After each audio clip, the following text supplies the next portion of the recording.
Assalamualaikum warahmatullahi wabarakatuh. Halo anak-anak, bagaimana nih kabarnya hari ini? Semoga selalu sehat dan terus bersemangat ya setiap harinya. Nah, hari ini kita akan mempelajari tentang keragaman sosial budaya di masyarakat. Jadi sebelumnya ada yang tahu nggak sih apa itu keragaman? Oke, jadi keragaman itu dapat disebut juga dengan kemajemukan, yang berarti itu berbeda atau perbedaan ya. Nah, negara Indonesia ini kan negara yang memiliki banyak pulau-pulau dan lautan. Negara Indonesia juga terdiri dari berbagai macam suku, ras, bahasa, agama, adat istiadat. Nah, ini menjadi kekayaan bangsa kita. Nah, jadi apa sih keragaman sosial budaya di masyarakat itu? Nah, keragaman sendiri itu kan perbedaan, berbeda ya. Kemudian sosial budaya di masyarakat itu merupakan kebiasaan. Jadi, keragaman sosial budaya di masyarakat itu adalah perbedaan kebiasaan yang ada pada masyarakat. Nah, jadi apa sih yang menjadi faktor yang mempengaruhi terjadinya keragaman sosial budaya di masyarakat itu? Yang pertama ada pengaruh geografis terhadap keragaman budaya. Nah, kondisi geografis itu kan merupakan lingkungan fisik atau bentuk bumi, yang mana Indonesia itu terletak di persilangan antara benua Asia dan Australia, serta di antara Samudra Hindia dan Samudra Pasifik. Kondisi yang strategis inilah yang menjadikan Indonesia itu sebagai jalur perdagangan bangsa asing yang melewati Selat Malaka, yang otomatis akan terjadinya interaksi antara penduduk Nusantara dengan bangsa asing tersebut. Dan terjadinya interaksi tersebut akan terjadinya pertukaran budaya antara penduduk Nusantara dengan bangsa asing, yang mana akan menyebabkan akulturasi budaya. Apa sih akulturasi budaya itu? Akulturasi itu merupakan perpaduan antara dua kebudayaan tanpa menghilangkan kebudayaan yang asli. Nah, hal ini yang menyebabkan terjadinya banyak keragaman suku, kemudian agama, bahasa yang berbeda-beda setiap daerahnya. Nah, contohnya dari bidang kesenian itu ada seni wayang, yang mana itu merupakan perpaduan antara kesenian Jawa dan India. Selanjutnya yang kedua yaitu ada pengaruh isolasi geografis terhadap keragaman budaya. Nah, sebelumnya apa itu isolasi geografis?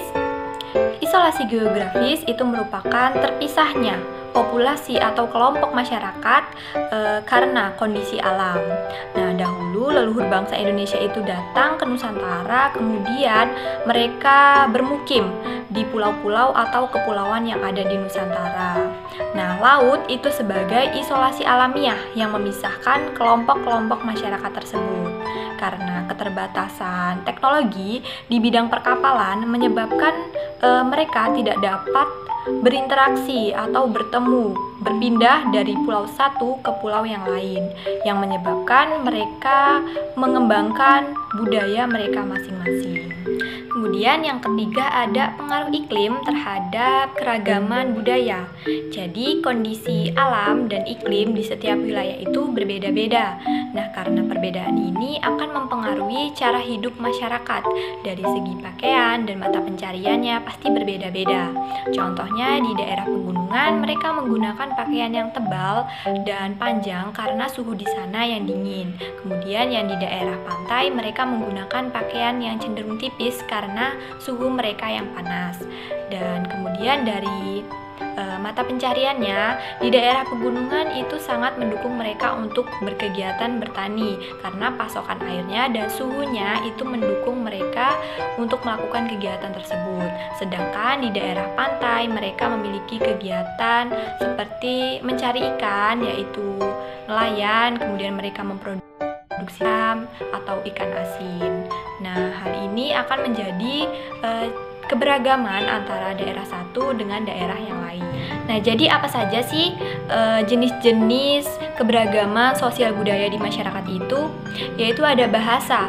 Dari bahasa kita pasti berbeda-beda setiap daerah. Daerah satu dengan daerah lain memiliki bahasa yang berbeda. Seperti di Lampung menggunakan bahasa Lampung, di daerah Jawa Barat seperti Bandung mereka menggunakan bahasa Sunda, yang di Yogyakarta mereka menggunakan bahasa Jawa. Itu pasti memiliki perbedaan. Nah, kemudian dari mata pencariannya, keseniannya, agama, teknologi cara hidup mereka pasti juga berbeda-beda. Nah, hal ini yang menjadi keragaman bangsa Indonesia. Nah, jadi materi pada hari ini mengenai keragaman sosial budaya di masyarakat, yaitu tentang perbedaan kebiasaan yang ada pada masyarakat yang dipengaruhi oleh beberapa faktor seperti kondisi geografis, iklim, kemudian isolasi geografis itu mempengaruhi tentang keberagaman yang ada di Indonesia ini. Nah, kita sebagai generasi penerus kita wajib menjaga jati diri bangsa kita karena itu merupakan kekayaan bangsa kita. Nah, cukup sekian dari materi hari ini. Saya akhiri. Wassalamualaikum warahmatullahi wabarakatuh.